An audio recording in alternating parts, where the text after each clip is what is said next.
నమస్తే అండి. అమరావతి హబ్కి స్వాగతం. మీరు ఇప్పుడు చూస్తుంది అమరావతి ఔటర్ రింగ్. ఈ ఔటర్ రింగ్ గురించి మొత్తం డీటెయిల్స్ చెప్తాము. ఔటర్ రింగ్ ఎక్కడ మొదలవుతుంది, ఎక్కడ ఎండ్ అవుతుంది, దీని లెంత్ ఎంత అనే విషయాలన్నీ చెప్తాము. ఇది వచ్చేసి ఔటర్ రింగ్ అమరావతి, గుంటూరు, విజయవాడ సిటీస్ని కవర్ చేస్తూ వస్తుంది. ఇది మొత్తం 189.9 కిలోమీటర్లు సరౌండింగ్ అంట. మొత్తం దీని పొడవు 189.9 కిలోమీటర్లు. ఇది వచ్చేసి ఎడల్పు 140 మీటర్స్తో స్టార్ట్ అవుతుంది. 6 లైన్లు, మళ్ళీ సర్వీస్ రోడ్లు ఒక ఇటువైపు 2 అటువైపు 2 కలిపి 6, 4, 10 లైన్లతో ఈ రోడ్డు స్టార్ట్ అవుతుంది అనమాట. ఇది ఎక్కడి నుంచి మొదలవుతుంది ఏంటనేది కూడా చెప్తాను. ఇదిగోండి, ఇక్కడ NH65 అంటే విజయవాడ నుంచి హైదరాబాద్ వెళ్ళే హైవే అనమాట. ఈ హైవే నుంచి కంచిచర్ల దగ్గర ఇక్కడ స్టార్ట్ అవుతుంది. ఇక్కడ నుంచి ఇలా స్టార్ట్ అయ్యి ఇలా ఈ మున్నలూరు దగ్గరకు వచ్చాక ఇక్కడ కృష్ణానది వస్తుంది. ఈ కృష్ణానది మీద 3.150 కిలోమీటర్స్ కృష్ణానది ఈ బ్రిడ్జ్ కడతారంట. ఈ బ్రిడ్జ్ కూడా ఐకానిక్ బ్రిడ్జ్ వస్తుంది. ఈ బ్రిడ్జ్ నుంచి ఇలా వస్తే ఇక్కడ ధర్నికోట దాటగానే ఇప్పుడు పల్నాడు డిస్టిక్లోకి వచ్చాము. ఇప్పుడు పల్నాడు డిస్టిక్ ఇది 5 జిల్లాల గుండా వెళ్తుంది. 5 జిల్లాల్లో ఇప్పుడు ఎన్టీఆర్ జిల్లా నుంచి స్టార్ట్ అయ్యి ఇప్పుడు పల్నాడు డిస్టిక్లోకి వచ్చాం. ఈ పల్నాడు డిస్టిక్లో ఇట్లా ముందుకు వెళ్ళిపోతే ఇక్కడ నుంచి ముందు ఇక్కడ NH16 ఇది చెన్నై కలకట్టా హైవే అనమాట. ఈ NH16 దగ్గర ఇక్కడ కలుస్తుంది. ఇది మొత్తం ఫస్ట్ ఫేజ్లో నిర్మిస్తారు. ఈ కంచిచర్ల నుంచి ఈ పేరేచర్ల వరకు ఫస్ట్ ఫేజ్ అనమాట. ఈ ఫస్ట్ ఫేజ్ తర్వాత ఈ పొత్తూరు నుంచి ఇక్కడ స్టార్ట్ అయితే మళ్ళీ ఇలా స్టార్ట్ అయ్యి ఈ తెనాలి మీదుగా ఇలా వెళ్ళిపోతుంది. నందివేలుగు, మున్నంగి ఇక్కడికి వచ్చే వరకల్లే వల్లూరుపాలెం. ఇక్కడ మళ్ళీ కృష్ణ అనేది ఉంది. వల్లభాపురం నుంచి వల్లూరుపాలెం వరకు 4.8 కిలోమీటర్లు కృష్ణానది మీద ఇక్కడ కూడా ఐకానిక్ బ్రిడ్జ్ వస్తుంది. ఈ బ్రిడ్జ్ తర్వాత ఇలా కంటిన్యూషన్ వస్తుంది. ఇలా కంటిన్యూషన్ వచ్చేసి ఇక్కడ NH16 వస్తుంది. మళ్ళీ NH16 కలకత్తా హైవే అనమాట. ఇక్కడ ఒకటి వస్తుంది NH65 వచ్చేసి బందర్ రోడ్డు వెళ్తుంది కదా, బందర్ వెళ్ళే రోడ్డు ఇది. విజయవాడ నుంచి బందర్ వెళ్ళే రోడ్డు, షిప్ యార్డ్ వెళ్ళేది NH65. ఈ NH65 దాటి ఇలా వెళ్ళిపోతే ఇక్కడ పొట్టిపాడు దగ్గర NH16 కలుస్తుంది. ఇది NH16. ఈ NH16 తర్వాత ఇక్కడ బండారగూడెం ఇలా వెళ్ళిపోతే ఆగిరిపల్లి మీదుగా ఇలా ఆగిరిపల్లి, గణపవరం యువతలుగా మైలవరంకి బయట ఉంటుంది. ఇది మైలవరం బయట నుంచి ఇలా చేసింది. ఈ మైలవరం బయట నుంచి ఇలా కంచిచర్ల వరకు వస్తుంది. ఇది థర్డ్ ఫేజ్. ఇదేమో సెకండ్ ఫేజ్. ఇక్కడ నుంచి స్టార్ట్ అయ్యి NH16 వరకు సెకండ్ ఫేజ్లో నిర్మిస్తారు. ఇది థర్డ్ ఫేజ్లో నిర్మిస్తారు. ఈ 3 ఫేజ్లుగా ఔటర్ రింగ్ మొత్తం నిర్మాణం అయింది.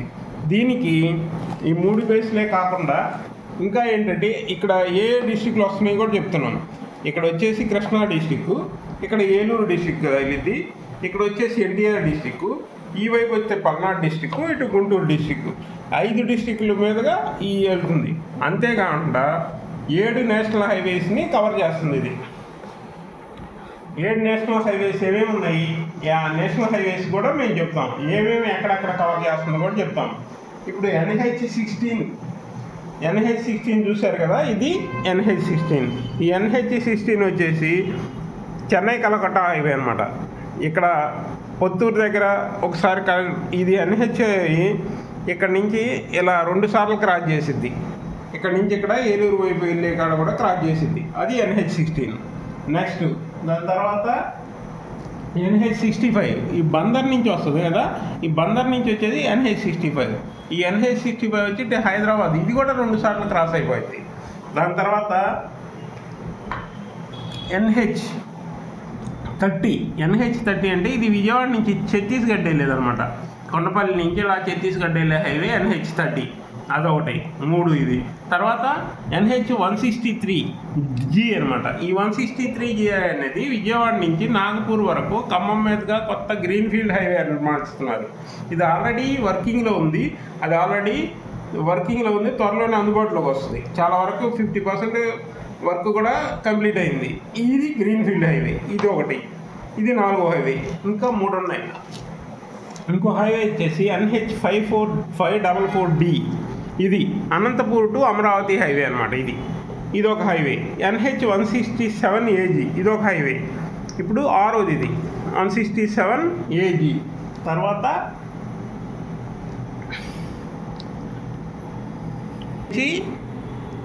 115 ఇది గుంటూరు ఇలా వస్తుంది అనమాట. ఇది కూడా అవుటర్ రింగ్ని క్రాస్ చేస్తుంది. ఇలా 7 నేషనల్ హైవేస్ ఇక్కడ క్రాస్ చేస్తున్నాయి. అంతేకాకుండా దీని మొత్తం 189 కిలోమీటర్లలో 2 చోట్ల టన్నెల్స్ ఉన్నాయన్నమాట. టన్నెల్స్ వచ్చేసి ఇక్కడ మైలవరం దాటాక ఇక్కడ ఒక టన్నెల్ వస్తుంది. ఫస్ట్ టన్నెల్ వచ్చేసి 1.640 కిలోమీటర్స్, రెండో టన్నెల్ వచ్చేసి 2.680 టన్నెల్ అనమాట. ఇది ఇన్ని కిలోమీటర్స్ టన్నెల్ వెళ్తుంది, అంటే కొండ సొరంగంలో కూడా వెళ్తుంది అనమాట. ఈ రెండు ఇలా చూసుకుంటే దీనికి దాదాపు 5 జిల్లాలలో జాయింట్ కలెక్టర్ని నియమించేశారు ల్యాండ్ ఈక్విజేషన్కి. అందువల్ల భూసేకరణ మొత్తం జరుగుతుంది. 5 జిల్లాల్లో భూసేకరణ జరుగుతుంది. ఏ జిల్లాలంటే కృష్ణా, ఎన్టీఆర్ జిల్లా, పల్నాడు, గుంటూరు, ఏలూరు జిల్లాలు అనమాట. ఈ మొత్తం పొడవు 189.9 కిలోమీటర్స్. ఇంకో విషయం ఏంటంటే సౌత్ ఈస్ట్లో 2 అనుసంధాన రహదారులు వస్తాయి. అనుసంధానం అంటే అవుటర్ రింగ్. ఇంతకుముందు వెస్ట్ బైపాస్ ఉంది కదా విజయవాడకి, వెస్ట్ బైపాస్తో పాటు ఈస్ట్ బైపాస్ ఒకటి వేయాలనుకున్నారు. ఇప్పుడు ఈస్ట్ బైపాస్ని అది తీసేసి దాని బదులు అవుటర్ రింగ్ కనెక్టివిటీ ఇస్తున్నారు. ఆ కనెక్టివిటీ ఎక్కడి నుంచి ఎక్కడ దాకా ఇస్తారు ఏంటి అనేది కూడా చెప్తాను. ఈ అనుసంధాన రోడ్లు అనమాట. ఈ అవుటర్ రింగ్ రోడ్కి ఇది వచ్చేసి కాజా నుంచి నందివెలుగు వరకు వస్తుంది. కాజా చూసారా, కాజా నుంచి నందివెలుగు వరకు ఈ 6 లైన్లు రోడ్డు వేస్తారు. 17 కిలోమీటర్లు ఇక్కడ 6 లైన్ రోడ్డుతో ఇటు రాజధానికి కలుపుతారనమాట. ఇక్కడ వెస్ట్ బైపాస్ వస్తుంది కదా కాజా దగ్గర, ఇదే ప్లేస్లో